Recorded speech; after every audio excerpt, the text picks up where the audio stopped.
ॐ वर्णानामर्थसङ्घानां रसानां छन्दसामपि मङ्गलानां च कर्तारौ वन्दे वाणी विनायकौ भवानी शङ्करौ वन्दे श्रद्धा विश्वासरूपिणौ याभ्यां विना न पश्यन्ति सिद्धा स्वान्तस्थमीश्वरम् वन्दे बोधमयं नित्यं गुरुं शङ्कररूपिणम् यमाश्रितो हि वक्रोऽपि चन्द्रः सर्वत्र वन्द्यते सीतारामगुणग्राम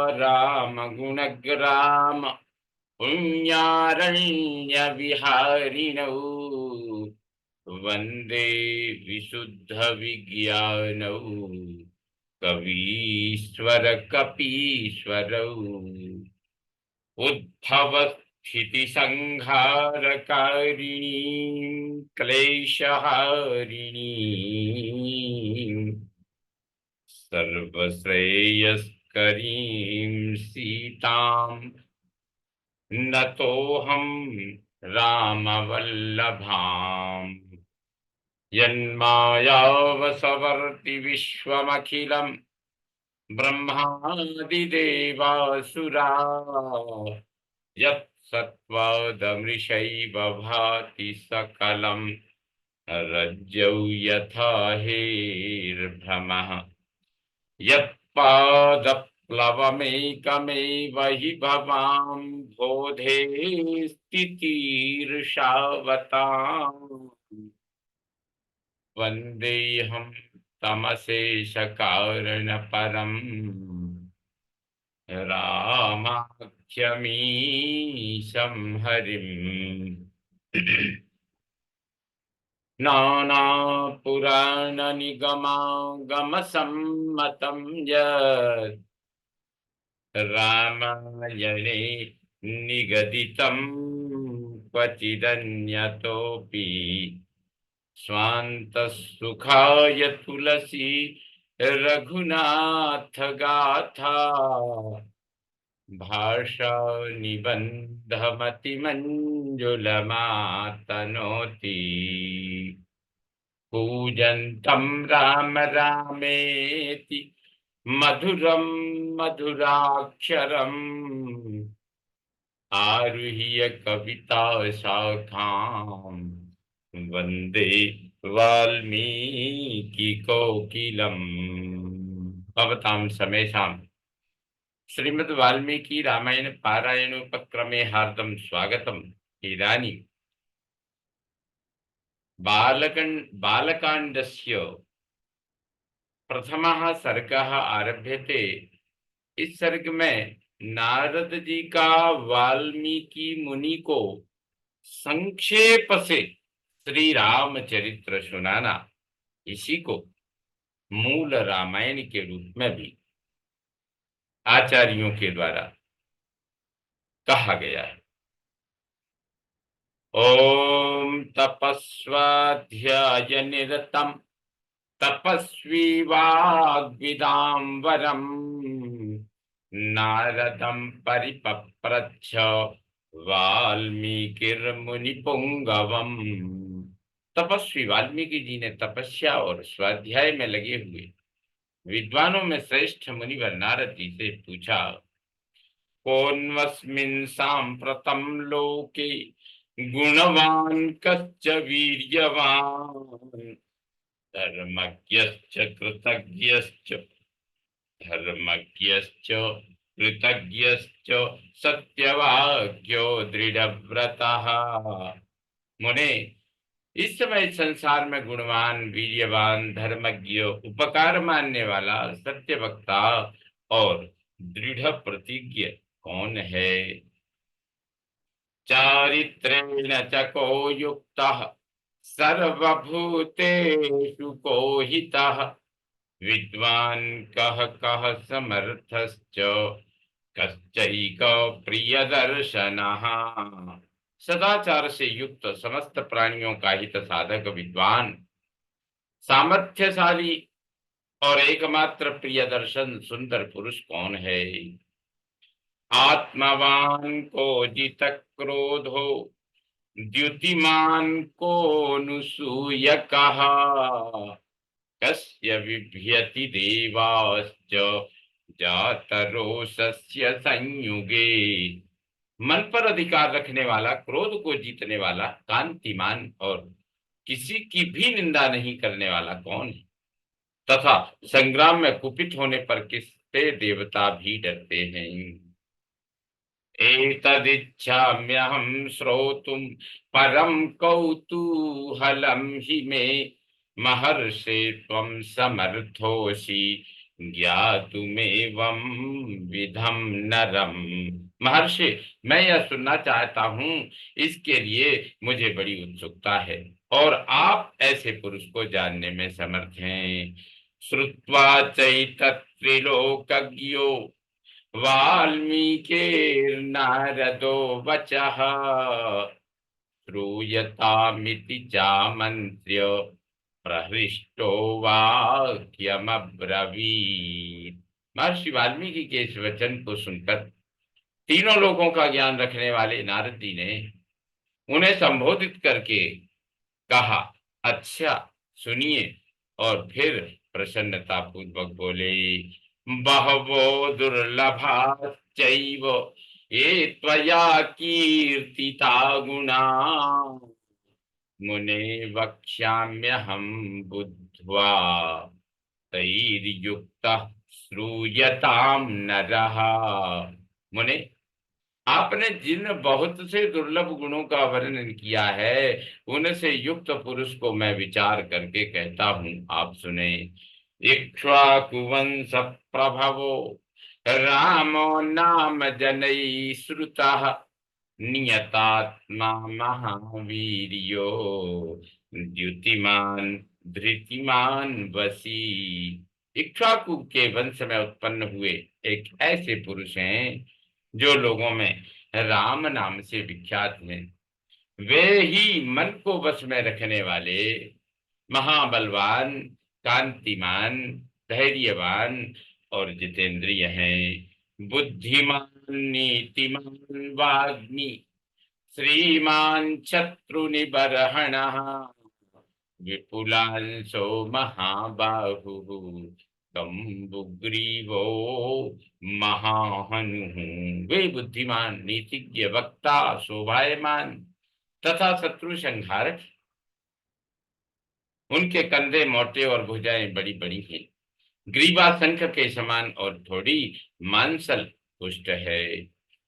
महोरस को महेश्वासो गूढ़ जत्रुररिंदमः, आजानुबाहुः सुशिराः सुललाटः सुविक्रमः।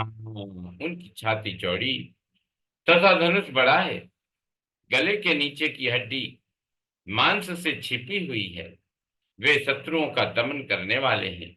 भुजाएं घुटने तक लंबी हैं। मस्तक सुंदर है। ललाट भव्य और चाल मनोहर है। समः समः समविभक्तांग, स्निग्ध वर्ण प्रतापवान, पीन वक्षा विशालाक्षो, लक्ष्मीवान शुभ लक्षणः।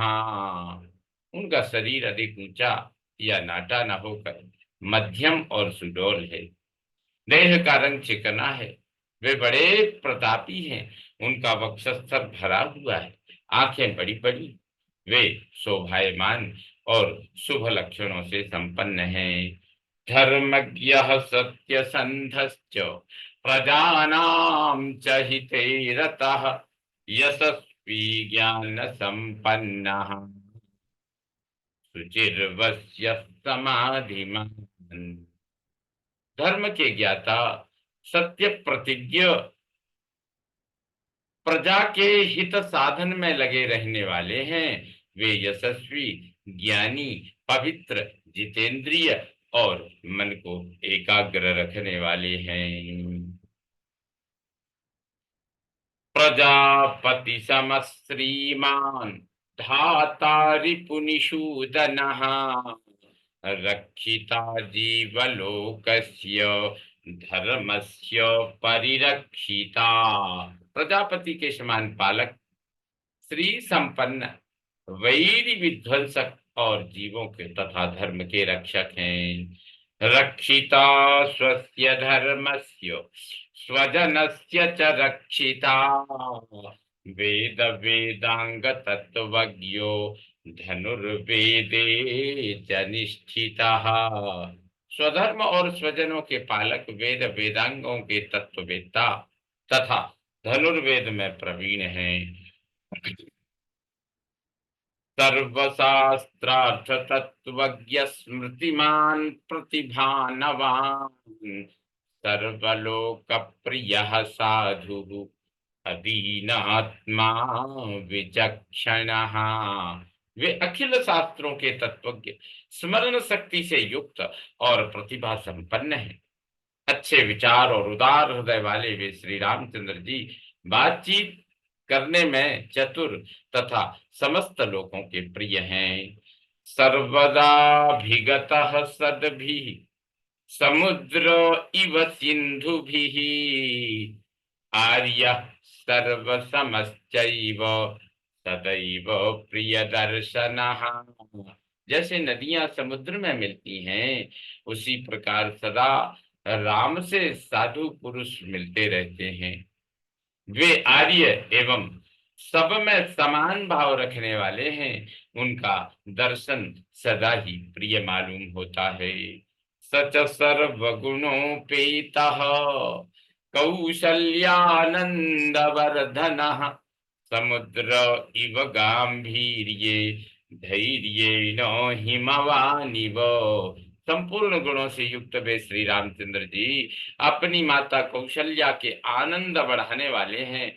गंभीरता में समुद्र और धैर्य में हिमालय के समान हैं।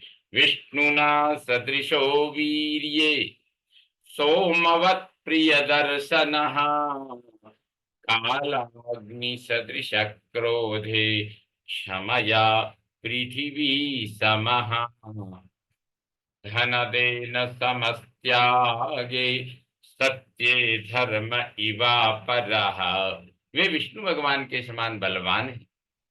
उनका दर्शन चंद्रमा के समान मनोहर प्रतीत होता है। वे क्रोध में कालाग्नि के समान और क्षमा में पृथ्वी के सदृश हैं। त्याग में कुबेर और सत्य में द्वितीय धर्मराज के समान हैं। तमेवं गुण संपन्नम रामं सत्य पराक्रमं ज्येष्ठं ज्येष्ठ गुणैर्युक्तं प्रियं दशरथः सुतं प्रकृतीनां हितैर्युक्तं प्रकृति प्रिय काम्यया यौवराज्येन संयोक्तुम् ऐच्छत् प्रीत्या महीपतिः। इस प्रकार उत्तम गुणों से युक्त और सत्य पराक्रम वाले सद्गुणशाली अपने प्रियतम ज्येष्ठ पुत्र को, जो प्रजा के हित में संलग्न रहने वाले थे, प्रजा वर्ग का हित करने की इच्छा से राजा दशरथ ने प्रेमवश युवराज पद पर अभिषिक्त करना चाहा। तस्याभिषेक संभारान् दृष्ट्वा भार्याथ कैकेयी पूर्वं दत्तवरा देवी वरमेन मयाचत विवासनं च रामस्य भरतस्याभिषेचनम्। तदनंतर राम के राज्याभिषेक की तैयारियां देखकर रानी कैकेयी ने, जिसे पहले ही वर दिया जा चुका था, राजा से यह वर मांगा कि राम का निर्वासन यानी वनवास और भरत का राज्याभिषेक हो। सत्यवचनाद राजा धर्म पासे न संयतः विभाषयामास सुतं रामं दशरथः प्रियम। राजा दशरथ ने सत्य वचन के कारण धर्म बंधन में बंधकर प्यारे पुत्र राम को वनवास दे दिया। सौजगाम वनम वीर प्रतिज्ञामनुपालयन् पितुर्वचन निर्देशात् कैकेय्या प्रिय कारणात्। कैकेयी का प्रिय करने के लिए पिता की आज्ञा के अनुसार उनकी प्रतिज्ञा का पालन करते हुए वीर रामचंद्र वन को चले। तम व्रजन्तं प्रियो भ्राता लक्ष्मणोऽनुजगामः स्नेहाद् विनय संपन्नः सुमित्रानन्दवर्धनः भ्रातरं दयितो भ्रातुः सौभ्रात्रमनुदर्शयन् सौभ्रात्रम् अनुदर्शयन। तब सुमित्रा के आनंद बढ़ाने वाले विनयशील लक्ष्मण जी ने भी, जो अपने बड़े भाई राम को बहुत ही प्रिय थे, अपने सुबंधुत्व का परिचय देते हुए स्नेहवश वन को जाने वाले बंधुवर राम का अनुसरण किया। रामस्य दयिता भार्या नित्यं प्राण समाहिता जनकस्य कुले जाता देवमायेव निर्मिता सर्वलक्षण संपन्ना नारीणामुत्तमा वधू सीताप्यनुगता रामं ससिनं रोहिणी यथा पौरैरनुगतो दूरं पितरा दशरथेन च। और जनक के कुल में उत्पन्न सीता भी, जो अवतीर्ण हुई देव माया की भांति सुंदरी, समस्त शुभ लक्षणों से विभूषित, स्त्रियों में उत्तम, राम के प्राणों के समान प्रियतमा पत्नी तथा सदा ही पति का हित चाहने वाली थी, रामचंद्र जी के पीछे चली जैसे चंद्रमा के पीछे रोहिणी चलती है। उस समय पिता दशरथ ने अपना सारथी भेजकर और पूर्ववासी मनुष्यों के स्वयं साथ जाकर दूर तक उनका अनुसरण किया। श्रृंगवेरपुरे सूतं गंगाकूले व्यसर्जयत् गुहमासाद्य गुहमासाद्य धर्मात्मा निषादाधिपतिम प्रियम। फिर श्रृंगेरपुर में गंगा तट पर अपने प्रिय निषादराज गुह के पास पहुंचकर धर्मात्मा श्री रामचंद्र जी ने सारथी को अयोध्या के लिए विदा कर दिया। गुहेन सहितो रामो लक्ष्मणेन च सीतया ते वनेन वनं गत्वा नदीस्तीर्त्वा बहूदकाः चित्रकूटमनुप्राप्य भरद्वाजस्य शासनात् रम्यमावसथं कृत्वा रममाणा वने त्रयः देवगंधर्वसंकाशा तत्र ते न्यवसन् सुखम्। निषादराज गुह, लक्ष्मण और सीता के साथ राम, ये चारों एक वन से दूसरे वन में गए। मार्ग में बहुत जलों वाली अनेकों नदियों को पार करके भरद्वाज के आश्रम पर पहुंचे और गुह को वहीं छोड़ा।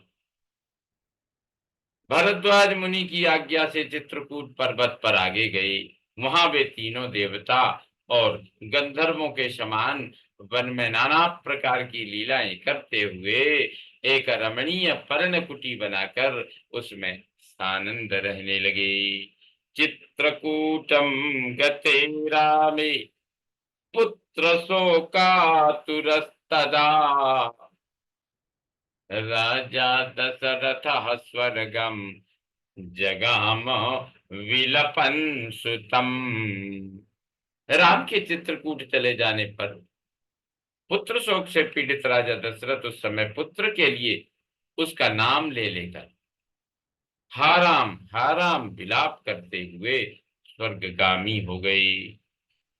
गते तु तस्मिन् भरतो वसिष्ठ प्रमुखैर्द्विजैः नियुज्यमानो राज्याय नैच्छद् राज्यं महाबलः सजगाम वनं वीरो रामपाद प्रसादकः।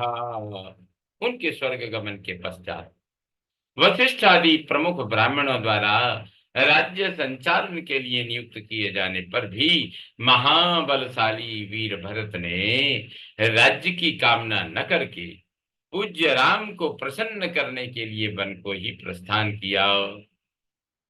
गत्वा तु स महात्मानं रामं सत्य पराक्रमम् अयाचत् भ्रातरं रामम् आर्यभाव पुरस्कृतः त्वमेव राजा धर्मज्ञ इति रामं वचो ब्रवीत। वहां पहुंचकर सद्भावना युक्त भरत जी ने अपने बड़े भाई सत्य पराक्रमी महात्मा राम से याचना की और यूं कहा, धर्मज्ञ आप ही राजा हो। रामोऽपि परमोदारः सुमुखः सुमहायशः न चैच्छत् पितुरादेशात् राज्यं रामो महाबलः पादुके चास्य राज्याय न्यासं दत्त्वा पुनः पुनः निवर्तयामास ततो भरतं भरताग्रजः। परंतु महान यशस्वी परम उदार प्रसन्न महाबली राम ने भी पिता के आदेश का पालन करते हुए राज्य की अभिलाषा न की और उन भरताग्रज ने राज्य के लिए न्यास यानी चिन्ह आदर्श के रूप में अपनी खड़ाऊ भरत को देकर उन्हें बार बार आग्रह करके लौटा दिया। सकामम सकामम अनवाप्यैव राम पादावुपस्पृशन् नंदिग्रामे करोद्राज्यं रामागमन कांक्षया। अपनी अपूर्ण इच्छा को लेकर ही भरत ने श्री राम के चरणों का स्पर्श किया और राम के आगमन की प्रतीक्षा करते हुए वे नंदीग्राम में राज्य करने लगे। गते तु भरते श्रीमान सत्यसंधो जितेन्द्रियः रामस्तु पुनरालक्ष्य नागरस्य जनस्य च तत्रागमनमेकाग्रो दंडकान् प्रविवेशः। भरत के लौट जाने पर सत्य प्रतिज्ञ जितेंद्रीय श्रीमान राम ने वहीं पर पुनः नागरिक जनों का आना जाना देखकर उनसे बचने के लिए एकाग्र भाव से दंडकारण्य में प्रवेश किया। प्रविश्य तु महारण्यम रामं राजीवलोचनः विराधं राक्षसं हत्वा सरभंगं ददर्शः सुतीक्ष्णं चाप्यगस्त्यं च अगस्त्यो भ्रातरं तथा। उस महान वन में पहुंचने पर कमललोचन राम ने विराध नामक राक्षस को मारकर सरभंग सुतीक्ष्ण अगस्त्य मुनि तथा अगस्त्य के भ्राता का दर्शन किया। अगस्त्य वचनाच्चैव जग्राहेन्द्रं सरासनं खड्गं च परमप्रीतस्तूणीं चाक्षय सायकौ तूणी चाक्षजसायकौ। फिर अगस्त्य मुनि के कहने से उन्होंने इंद्रधनुष, एक खड्ग और दो तूणीर जिनमें बाण कभी नहीं घटते थे, प्रसन्नता पूर्वक ग्रहण किए। वसतस्तस्य रामस्य वने वनचरैः सह ऋषयोऽभ्यागमन् सर्वे बधायासुररक्षसाम्। एक दिन वन में वनचरों के साथ रहने वाले श्री राम के पास असुर तथा राक्षसों के वध के लिए निवेदन करने को वहां के सभी ऋषि आए।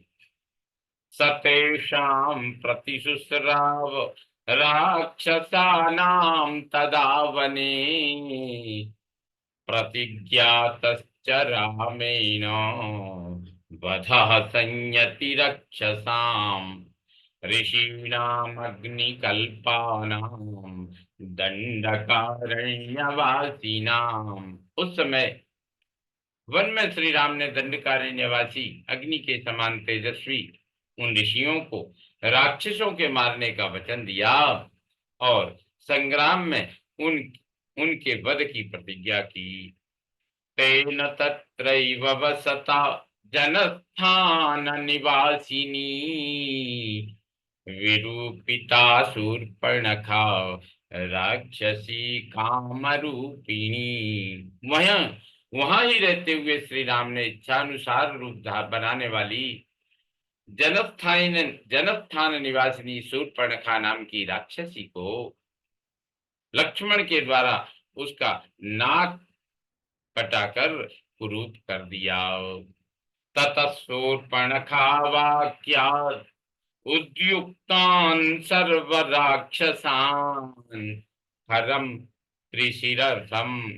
खरं त्रिशिरसं चैव दूषणं चैव राक्षसम् निजघान रणे रामस्तेषां चैव पदानुगान्। तब शूर्पणखा के कहने से चढ़ाई करने वाले सभी राक्षसों को और खर दूषण त्रिशिरा तथा उनके पृष्ठपोषक असुरों को राम ने युद्ध में मार डाला। वने तस्मिन् निवसता जनस्थान निवासिनां रक्षसां निहतान्यासन् सहस्राणि चतुर्दश। उस वन में निवास करते हुए उन्होंने जनस्थानवासी 14,000 राक्षसों का वध किया। ततो ज्ञातिवधं श्रुत्वा रावणः क्रोधमूर्छितः साहाय्यं वरयामास मारीचं नाम राक्षसम्। तदनंतर अपने कुटुंब का वध सुनकर रावण नाम का राक्षस क्रोध से मूर्छित हो उठा और उसने मारीच राक्षस से सहायता मांगी। वार्यमान हसु बहुशो मारीचेन स रावणः न विरोधो बलवता क्षमो रावण तेन ते अनादृत्य तु तद्वाक्यं रावणः कालचोदितः जगाम सह मारीचस्तस्याश्रमपदं तदा। यद्यपि मारीच ने यह कहकर कि रावण उस बलवान राम के साथ तुम्हारा विरोध ठीक नहीं है, रावण को अनेकों बार मना किया, परंतु काल की प्रेरणा से रावण ने मारीच के वाक्यों को टाल दिया और उसके साथ ही राम के आश्रम पर गया। तेन माया विना दूरम अपवाह्य नृपात्मजौ जहार भार्यां रामस्य गृध्रम हत्वा जटायुषम। मायावी मारीच के द्वारा उसने दोनों राजकुमारों को आश्रम से दूर हटा दिया और स्वयं राम की पत्नी सीता का अपहरण कर लिया। जाते समय मार्ग में विघ्न डालने के कारण उसने जटायु नामक गृध्र का वध किया। गृध्रम च निहतं दृष्ट्वा हतां श्रुत्वा हृतां श्रुत्वा च मैथिली गृध्रम च निहतं दृष्ट्वा हृतां श्रुत्वा च मैथिलीं राघवः शोकसंतप्तो विललापाकुलेन्द्रियः। तत्पश्चात जटायु को आहत देखकर और उसी के मुख से सीता का हरण सुनकर रामचंद्र जी शोक से पीड़ित होकर विलाप करने लगे। उस समय उनकी सभी इंद्रियां व्याकुल हो उठी थी। ततस्तेनैव शोकेन गृध्रं दग्ध्वा जटायुषम् मार्गमणो वने सीतां राक्षसं सन्ददर्शः। कबंधम नाम रूपेण विकृतं घोरदर्शनम् तं निहत्य महाबाहुर्ददाह स्वर्गतश्च सः। फिर उसी शोक में पड़े हुए उन्होंने जटायु वृत्र का अग्नि संस्कार किया और वन में सीता को ढूंढते हुए कबंध नामक राक्षस को देखा, जो शरीर से विकृत तथा भयंकर दिखने वाला था। महाबाहु राम ने उसे मारकर उसका भी दाह किया, अतः वह स्वर्ग को चला गया। सचास्य कथयामास सबरीं धर्मचारिणी श्रमणाम धर्म निपुणाम अभिगच्छेति राघव। जाते समय उसने राम से धर्मचारिणी सबरी का पता बतलाया और कहा, रघुनंदन, आप धर्मपरायणा सन्यासिनी सबरी के आश्रम पर जाइए। सोऽभ्यगच्छन् महातेजा सबरीं शत्रुसूदनः सबर्या पूजितः सम्यग् राम दशरथात्मजः। शत्रुहंता महान तेजस्वी दशरथ कुमार राम सबरी के यहाँ गए। उसने इनका भली भांति पूजन किया। पंपा तीरे हनुमता संगतो वानरेण हनुमत वचनाच्चैव सुग्रीवेण समागतः। फिर वे पंपा सर के तट पर हनुमान नामक वानर से मिले और उन्हीं के कहने से सुग्रीव से भी मेल किया। सुग्रीवाय च तत्सर्वं संसद रामो महाबलः आदितस्तद्यथावृत्तं सीतायाश्च विशेषतः। तदनंतर महाबलवान राम ने आदि से ही लेकर जो कुछ हुआ था वह और विशेषतः सीता का वृत्तांत सुग्रीव से कह सुनाया। सुग्रीवश्चापि तत्सर्वं श्रुत्वा रामस्य वानरः चकार सख्यं रामेण प्रीतश्चैवाग्निसाक्षिकम्। वानर सुग्रीव ने राम की सारी बातें सुनकर उनके साथ प्रेम पूर्वक अग्नि को साक्षी बनाकर मित्रता की। ततो वानरराजेन वैरानुकथनं प्रति रामाय वेदितं सर्वं प्रणयात् दुःखितेन च। उसके बाद वानरराज सुग्रीव ने स्नेहवश बाली के साथ बैर होने की सारी बातें राम से दुखी होकर बतलाई। प्रतिज्ञातं च रामेण तदा वालिबधं प्रति वालिनश्च बलं तत्र कथयामास वानरः सुग्रीवः शंकितश्चासीत् नित्यं वीर्येण राघवे। उस समय राम ने वाली को मारने की प्रतिज्ञा की। तब वानर सुग्रीव ने वहां वाली के बल का वर्णन किया, क्योंकि सुग्रीव को श्री राम के बल के विषय में बराबर शंका बनी रहती थी। राघव प्रत्ययार्थम तु दुंदुभे कायमुत्तमम् दर्शयामास सुग्रीवो महापर्वत सन्निभम। राम की प्रतीति के लिए उन्होंने दुंदुभि दैत्य का महान पर्वत के समान विशाल शरीर दिखलाया। उत्स्मयित्वा महाबाहुः प्रेक्ष्य चास्ति महाबलः पादांगुष्ठेन चिक्षेप संपूर्णम दशयोजनम। महाबली महाबाहु श्री राम ने तनिक मुस्कुराकर उस अस्थि समूह को देखा और पैर के अंगूठे से उसे 10 योजन दूर फेंक दिया।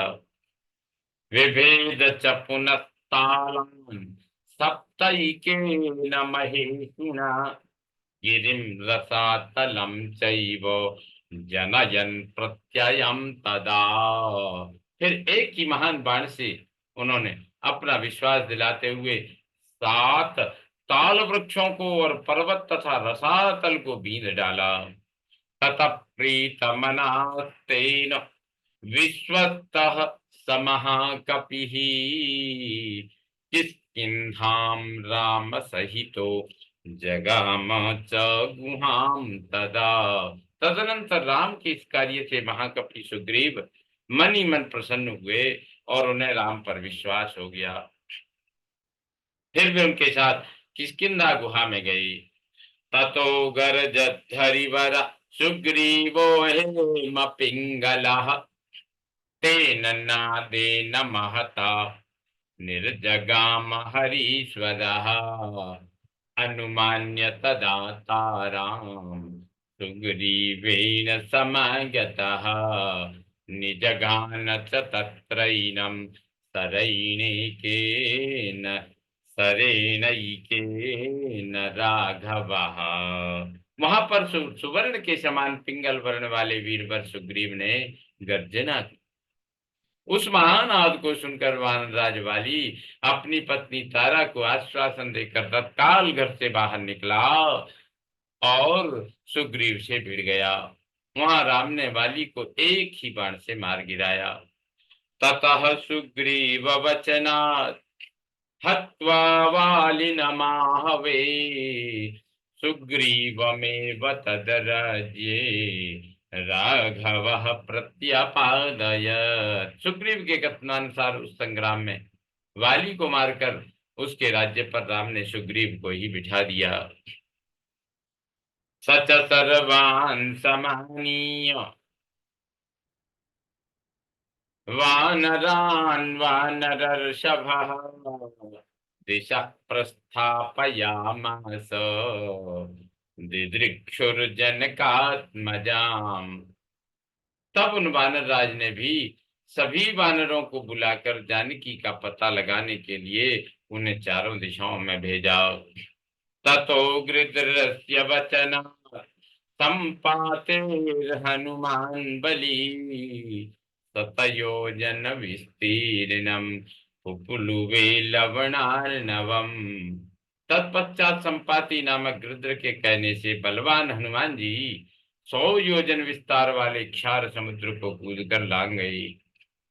तत्र लंकां समासाद्य पुरीं रावण पालितां ददर्श सीतां ध्यायन्तीं अशोको वनिकां गतां। वहां रावण पालित लंकापुरी में पहुंचकर उन्होंने अशोक वाटिका में सीता को चिंतामग्न देखा। निवेदयित्वाभिज्ञानम् प्रवृत्तिं विनिवेद्य च समाश्वास्य च वैदेहीं मर्दयामास तोरणम्। तब उन विदेह नंदिनी को अपनी पहचान देकर राम का संदेश सुनाया और उन्हें सांत्वना देकर उन्होंने वाटिका का द्वार तोड़ डाला। पंचसेनाग्रगान् हत्वा सप्तमन्त्रिसुतानपि शूरमक्षं च निष्पिष्य ग्रहणं समुपागमत्। फिर 5 सेनापतियों और 7 मंत्री कुमारों की हत्या कर वीर अक्षय कुमार का भी कचूमर निकाला। इसके बाद वे जानबूझकर पकड़े गए। अस्त्रेणोन्मुक्तमात्मानं ज्ञात्वा पैतामहाद्वरात् मर्शयन् राक्षसान् वीरो यन्त्रिणस्तान् यदृच्छया यंत्रिणस्तान् यदृच्छया। ब्रह्मा जी के वरदान से अपने को ब्रह्मपाद से छूटा हुआ जानकर भी वीर हनुमान जी ने अपने को बांधने वाले उन राक्षसों का अपराध स्वेच्छानुसार सह लिया।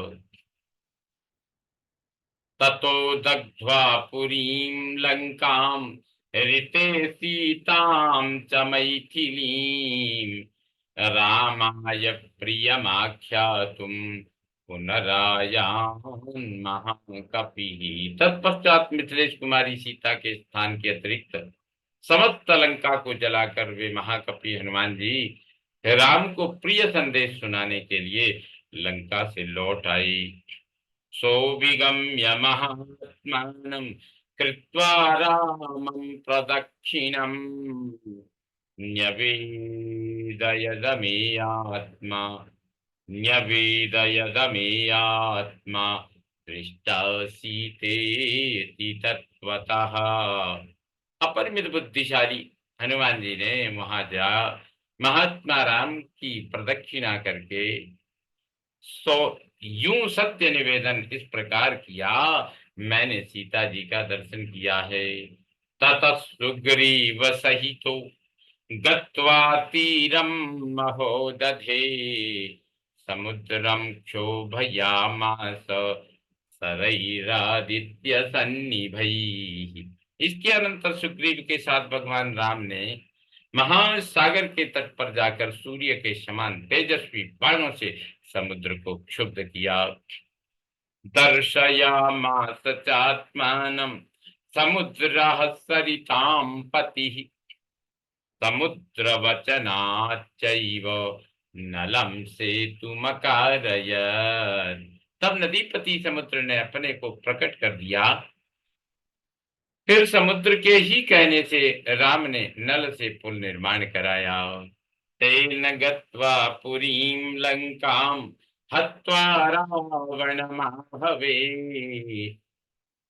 रामः सीतामनुप्राप्य परां व्रीडामुपागम। उसी पुल से लंकापुरी में जाकर रावण को मारा। फिर सीता के मिलने पर राम को बड़ी लज्जा हुई। तामुवाच ततो राम परुषं जन संसदि अमृष्यमाणा सा सीता विवेशोज्वलनम सती। तब भरी सभा में सीता के प्रति वे मर्मभेदी वचन कहने लगे। उनकी इस बात को न सह सकने के कारण साध्वी सीता अग्नि में प्रवेश कर गई। ततोऽग्निवचनात् सीतां ज्ञात्वा विगत कल्मषां कर्मणा तेन महता त्रैलोक्यं सचराचरम् सदैवर्षिगणं तुष्टं राघवस्य महात्मनः। इसके बाद अग्नि के कहने से उन्होंने सीता को निष्कलंक माना।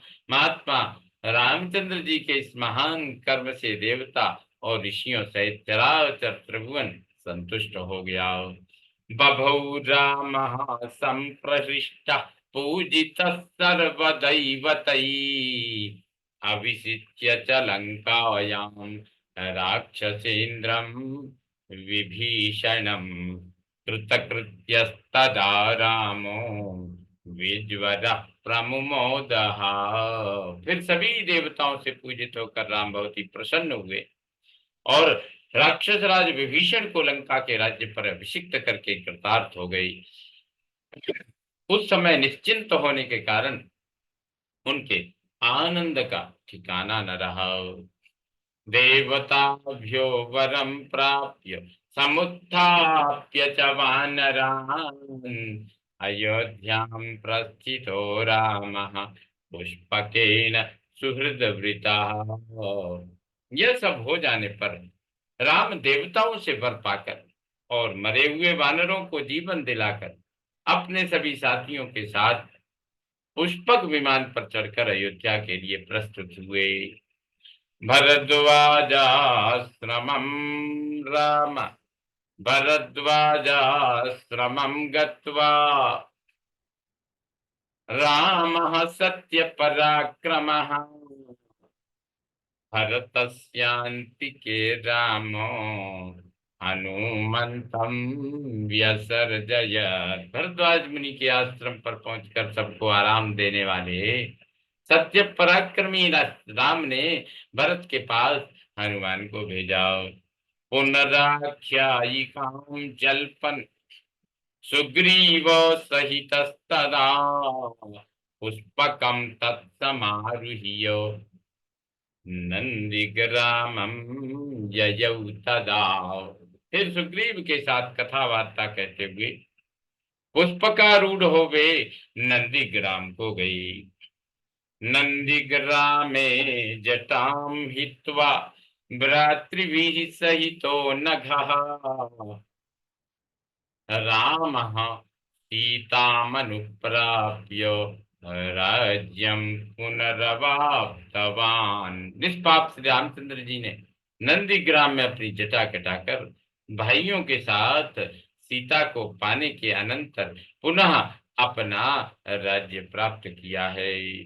प्रहृष्टमुदितो लोकस्तुष्टः पुष्टः सुधार्मिकः निरामयो ह्यरोगश्च दुर्भिक्ष भयवर्जितः। अब राम के राज्य में लोग प्रसन्न, सुखी, संतुष्ट, पुष्ट, धार्मिक तथा रोग व्याधि से मुक्त रहेंगे। उन्हें दुर्भिक्ष का भय न होगा।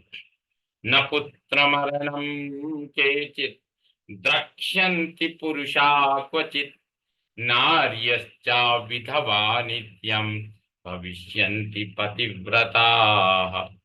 कोई कहीं भी अपने पुत्र की मृत्यु नहीं देखेंगे। स्त्रियां विधवा न होंगी, सदा ही पतिव्रता होंगी। न चाग्निजं भयं किंचिन्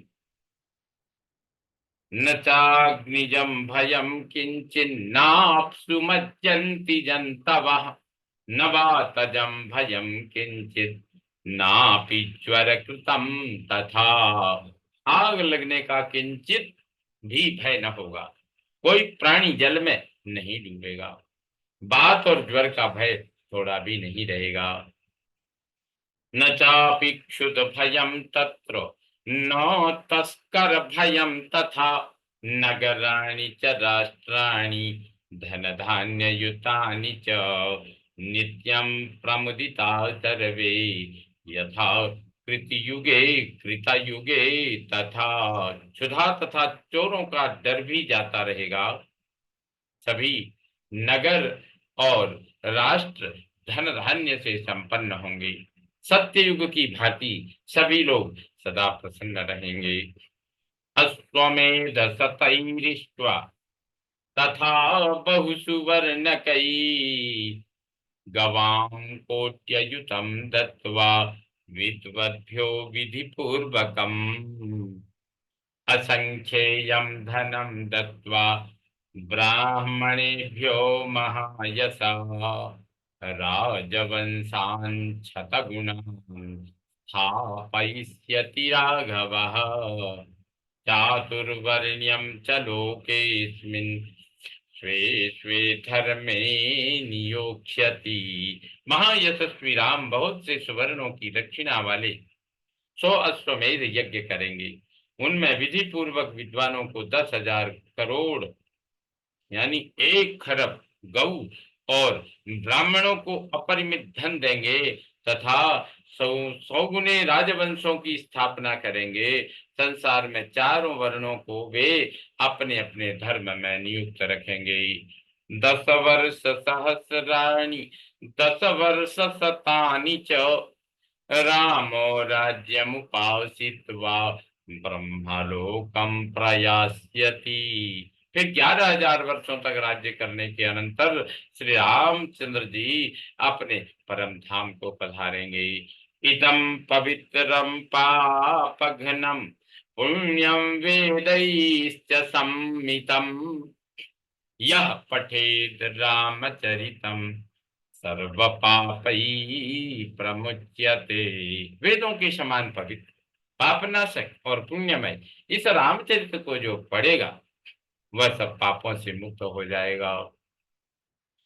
एतदाख्यानमायुष्यं पठन् रामायणं नरः सपुत्र पौत्रः सगणः प्रेत्य स्वर्गे महीयते। आयु बढ़ाने वाली इस रामायण कथा को पढ़ने वाला मनुष्य मृत्यु के अनंतर पुत्र पौत्र तथा अन्य परिजन वर्ग के साथ ही स्वर्गलोक में प्रतिष्ठित होगा। पठन् द्विजो वा गृषभत्वमीयात् क्षत्रियो भूमिपतिस्त्वमीयात् वणिज्ञनः पण्यफलत्वमीयात् जनश्च शूद्रोऽपि महत्त्वमीयात्। इसे ब्राह्मण पढ़े तो विद्वान हो, क्षत्रिय पढ़ता हो तो पृथ्वी का राज्य प्राप्त करे, वैश्य को व्यापार में लाभ हो और पृथ्वी का राज्य प्राप्त करे, वैश्य को व्यापार में लाभ हो और शूद्र भी प्रतिष्ठा प्राप्त करे। इत्यार्थ से श्रीमद् रामायणे वाल्मीकिये आदि काव्ये बालकांडे प्रथम सर्ग संपूर्णतां याति। ओम पूर्णमदः पूर्णमिदं पूर्णात् पूर्णमुदच्यते पूर्णस्य पूर्णमादाय पूर्णमेवावशिष्यते। ओम शांति शांति शांति। सर्वे भवन्तु सुखिनः सर्वे सन्तु निरामयाः सर्वे भद्राणि पश्यन्तु मा कश्चित् दुःखभाग् भवेत्। ओम शांति शांति शांति। श्री रामचंद्रो विजयते तराम।